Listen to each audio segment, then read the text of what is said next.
자, 지금부터 우리 세법 매일 정리 노트 OX 문제 3주차 풀어보도록 하겠습니다. 자, 1번 볼까요? 재산세 납세 의무자는 과세 기준을 현재 사실상 소유하는 자다. 맞는 말인가 여러분? 자, 맞는 말이죠. 다시 한번 말씀드립니다 여러분. 재산세는 무슨 세죠? 보유세. 그럼 보유세 항상 누가 낸다 여러분? 과세 기준일 현재. 여러분 우리 과세 기준 언제라고 말씀드렸죠? 기억나시나요? 그렇죠. 6월 1일이죠. 그렇습니다 여러분. 모든 보유세는 6월 1일 현재, 모든 보유세는 조금 어폐가 있지만 재산세는 6월 1일 현재. 그 재산을 뭐죠 여러분? 여기 동그라미 치세요. 사실상 소유하고 있는 자다는 거 맞는 말이죠 여러분. 꼭 기억해 주셔야 됩니다. 이게 시험에 계속 나오는 말이에요 여러분. 여기서 중요한 포인트는 6월 1일 현재, 그 다음에 뭐 여러분 사실상. 요걸 출제는 살짝 물어봤고 여러분 공부상으로 살짝 말을 바꾸는 거죠. 그럼 맞았다 틀렸다. 틀렸다는 걸 여러분 확실히 잡아주셔야죠. 세법 무슨 과세원칙? 실질 과세원칙. 따라서 손님 상 들어갑니다. 그럼 무슨 상? 사실상. 다만 사실상이 확인이 안 돼요라는 예외 조건이 나면 그때는 어디로 간 거예요 여러분? 공부상으로 간다는 것만 여러분이 확인해 두시면 되겠습니다. 아시겠죠 여러분? 그래서 1번은 맞는 말. 자, 2번 주택에 대한 재산세제로 여러분이 여기서 주택이라는 게 중요한 거죠. 주택에 대한 재산세는 주택의 건물과 토지를 봐요. 여러분 구분하여 건물분 재산세와 그 다음에 토지분 재산세로 구분 과세한다. 자, 이 말이 맞는 말인가요? 틀린 말인가요? 틀렸죠. 요 건물과 토지를 구분해서 건물분 재산세와 토지분 재산세로 구분해서는 일반적인 건물과 토지일 때죠. 일반적인 건물과 토지일 때는 항상 건물과 토지를 보한다면 구분해서 따로따로. 그래서 건축물은 건물분 재산세, 토지는 토지분 재산세를 어떻게 하죠? 구분 과세하는 거죠. 그런데 뭐는 주택일 때는 이게 다른 거죠.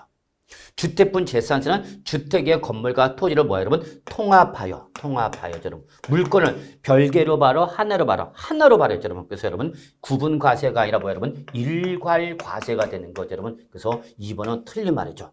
꼭 기억하셔야 돼요 여러분. 주택분 재산세는 주택의 건물과 토지를 통합하여 하나로 과세한다는 거 제일 중요합니다 여러분. 꼭 기억해 주시기 바랍니다. 2번 틀렸죠? 자, 3번 봅시다. 분리과세 대상 토지는 국가의 보호나 지원 또는 중과가 필요한 토지를 말한다. 맞는 말인가요? 그렇습니다. 맞는 말이죠. 분리과세 토지는 국가의 보호나 지원 대상일 때 저율 분리과세 대상이 되는 거고 중과 대상일 때는 4%의 고율 과세가 되는 거죠. 반면에 여러분 우리 별도 합산 과세 토지는 뭐죠 여러분? 사업용 토지를 말하며 종합합산 과세 토지는 뭐 분리과세 대상 토지와 별도 합산 과세 대상 토지를 제외한 뭐죠 여러분? 비사업용 토지를 말한다. 맞습니까 여러분? 맞는 말이죠. 이거는 토지 구분이죠. 자, 다시 한번 정리합시다. 토지는 분리과세 토지, 별도 합산 과세 토지, 종합합산 과세 토지 세 가지로 구분한데 이때의 별도는 사업용 토지를 말하고 종합합산 과세 토지는 비사업용 토지를 말합니다. 그래서 여러분 우리 어떻게 배웠죠? 별사종비 기억나시나요? 요 기억하신 분은 반드시 시험에 합격하실 겁니다. 여러분 믿습니까? 믿어야 됩니다. 여러분. 예, 그래서 분리, 별도, 종합 맞는 말이 되는 거죠. 꼭 좀 잘 정리해 주시기 바랍니다. 자, 4번이죠, 여러분. 토지, 건축물, 그리고 주택이죠. 이 세 가지 뭐죠, 여러분? 그렇죠. 부동산, 요거 꼭 기억하셔야 돼요, 여러분. 재산세에서 말하는 부동산은 항상 토지, 건축물, 주택을 말하는 거고요. 이러한 부동산에 대한 재산세 과세는 시가표를 한다. 자, 이거 맞는 말인가 틀린 말인가 떠올리셔야 돼요. 이거 맞았다 생각하시면 큰일 납니다, 여러분. 반드시 시가표에다 한 번 더 몰고 파는 거죠. 그렇죠. 공정시장 가액비율이 나와야 되죠, 여러분. 공정시장 가액비율. 그래서 여러분 다시 한번 말씀드릴게요. 부동산에 대한 재산세 과세표는 뭐죠, 여러분? 시가 표준에 곱하기 뭐다? 공정시장 가액비율을 한다. 요거 구조 꼭 기억해야 합니다. 그래서 4번은 틀린 말이 되는 거죠. 왜 틀렸는지 아시겠죠? 뭐가 빠졌다고 여러분? 공정시장 가액비율이라는 말이 빠졌다는 거 잊지 마시기 바랍니다. 자, 우리 이제 5번부터 넘어갈까요? 예. 자, 5번. 자, 재산세에서, 재산세 세율에서 주택, 그래서 별정을 제외한 거죠, 여러분. 예. 그 다음에 종합합산 과세토지 및 별도 합산 과세토지는 비례세로 과세한다고 그랬어요, 여러분. 자, 아주 중요한 말이죠. 재산세에서 별정을 제외한 주택, 그 다음에 종합합산 과세토지, 그 다음에 뭐 여러분, 별도 합산 과세토지. 자, 여러분, 우리 요거 세 가지 어떻게 외웠어요, 여러분? 주종별, 기억하시면 됩니다. 주종별. 여러분은 어느 별에서 오신 천사님이야? 그렇죠. 주종별에서 오신 천사님이라고 꼭 기억하랬죠. 주종별. 얘들은 제산세에서 비례셀이 아니라 뭐죠, 여러분? 그렇죠. 누진셀이죠, 여러분. 누진셀로 가져가 되는 거죠.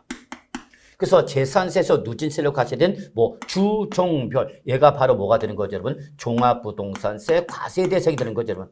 네, 그래서 결론은 5번은 틀린 말이 되는 거죠. 너무너무 중요한 내용입니다, 여러분. 꼭 기억했다. 주종별 요 세 가지 누진세로 과세가 되고 누진세로 과세가 된 것이 종합부동산세 과세 대상입니다. 여기까지 꼭 연결시켜서 정리하시기 바라겠습니다. 자, 6번 제산세는 관할 지방자치단체장 누구죠, 여러분? 시장, 군수, 구청장이죠. 자, 이 시장, 군수, 구청장이 세액을 산정하여 무슨 방법이죠, 여러분? 보통 징수 방법으로 부가 징수함에 따라서 우리 제산세를 징수하려면 토지, 건축물, 주택, 선박, 항공기 뭐죠, 여러분? 과세 물건이죠. 이렇게 과세 물건별로 구분한 납세 고지서에 과세 표준과 세액을 적어 늦어도 납기 개시 5일 전까지는 어떡하죠? 발급해야 된다. 바로 요거 제산세를 무슨 방법? 보통 징수 방법. 요거 아주 중요하죠? 그래서 제산세는 보통 징수 방법에서 징수하기 때문에 누가 과세권자인 시장, 군수, 구청장이 세액을 계산해서 납세물한테 뭘 보내준다? 고지서 보내준 거죠. 그럼 고지서는 며칠 전까지 보내주라? 납기 개시 5일 전까지는 보내주라. 그 얘기죠. 맞는 말이죠. 꼭 기억해 주셔야 합니다. 자, 7번. 제산세가 과세된 부동산 중, 그렇죠, 여러분. 제산세가 과세된 부동산 중 일정한 금액을 초과하는 뭐예요, 여러분? 고액의 주택이나 토지 소유자에게 2차적으로 제산세보다 더 높은 누진세를 부과하는 국세. 이게 바로 뭐예요, 여러분? 이게 종합부동산세죠. 바로 종합부동산세다. 요 말이 지금 빠져 있는 상태네요, 여러분. 그래서 이렇게 좀 맞는 말로 합시다.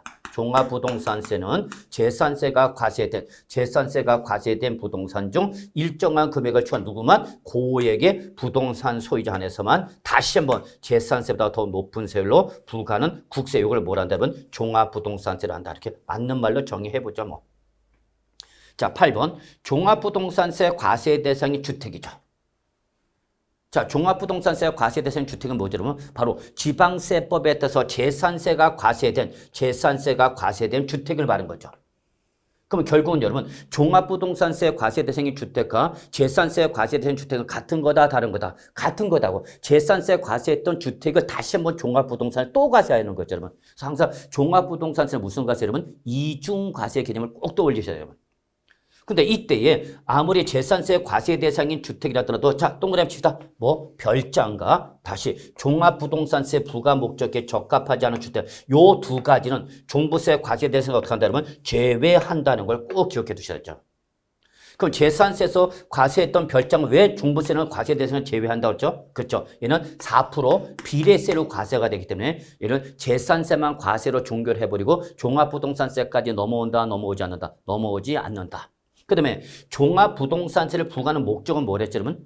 주택을 투기 수단화하지 말라는 얘기야. 그러니까 주택의 투기와 관계없이 갖고 있는 거 뭐가 있었죠, 여러분? 우리 임대주택. 그죠, 여러분? 그래서 우리 법에서 정하기는 요건 충족한 임대주택이라든지 또 미분양주택, 또 어린이집용 주택, 또 문화재 주택 등 종부세 부과 목적에 적합하지 않은 것은 종합부동산세 과세 대상에서 어떻게 한다면 제외한다. 맞는 말이 되는 거죠, 여러분? 네, 그래서 8번 맞는 말이 된다는 거 확인하시고요. 자, 이제 우리 9번, 10번 남아있는 여러분. 자, 9번. 개인의 주택분 종합부동산세 납세 의무자죠. 별표 3개 아주 중요하죠. 개인에 대한 주택분 종합부동산세 납세 의무자. 별표 3개 여러분. 종부세 출발점이죠. 이때는 역시 과세 기준 현재점. 종합부동산세는 무슨 세니까? 보유세이기 때문에 과세 기준이죠. 그날 제산세 납세 의무자죠. 그래서 여러분 다시 말하면 종부세는 뭐를 전제로 한다? 제산세를 전제로 하는 거죠. 그래서 누구별로? 소유자별. 아주 중요한 말. 소유자별. 여러분 예외 있다 없다? 없습니다. 그랬죠. 여러분 예외 없다. 종합부동산세는 무조건 소유자별로 하죠. 그리고 종합부동산세는 국세니까 어디를 과세 단위로 하죠? 그죠? 국내를 과세 단위로 하죠. 국내는 주택의 공시가격을 구해서 자 개인 일단 얼마 초과하면 6억 초과하죠. 그런데 누구는? 법인은 그렇죠. 공시가격 합격이 6억 원 이하인 경우도 종합부동산세 납세 의무가 있다 없다? 있다라고 했죠. 다시 한번 말하지만 개인은 6억을 초과하는 경우에 한해서만 종합부동산세 납세 의무가 있지만 법인은 6억 이하인 경우도 재산세 납세 의무자면 무조건 종합부동산세 납세 의무를 부담한다. 꼭 기억해 두셔야죠. 여러분. 맞는 말이죠, 여러분. 네. 자, 10번. 종합부동산세는 관할 세무서장은 납부할 종합부동산세액을 결정하여 해당 연도 12월 1일부터 12월 15일까지 이게 바로 우리 종합부동산세 납부 기한이 있는 거죠. 이때까지 뭐 하죠, 여러분? 부가징수한다. 그렇죠, 여러분? 종합부동산세는 원칙이 뭐야, 여러분? 정부 부가과세죠. 그래서 종합부동산세를 누가 계산한다, 여러분? 세무서장이 종합부동산세를 계산하는 거죠. 다만 따라서 납세는 신고 납부할 수 없다는데 여러분 여기서 맞아서 틀렸어요, 여러분? 틀렸죠. 이렇게 세무서장이 종합부동산세를 계산해서 고지서를 보냈음에도 불구하고 납세의무자가 선택하면 야 이거 너무 많이 나왔다. 그러면 내가 직접 뭐 할 수 있어요, 여러분? 신고 납부할 수 있다죠. 있다. 근데 여기는 뭐죠, 여러분? 없다. 한 글자 차이네, 여러분. 실전서 이런 거 한 글자 틀린 거 잡아내실 수 있습니다. 그래서 결론은 10번은 맞는 말, 틀린 말이 되는 거죠, 여러분. 자, 여기까지 우리 3주차 OX 문제 해설이 되겠습니다. 여러분 수고하셨습니다.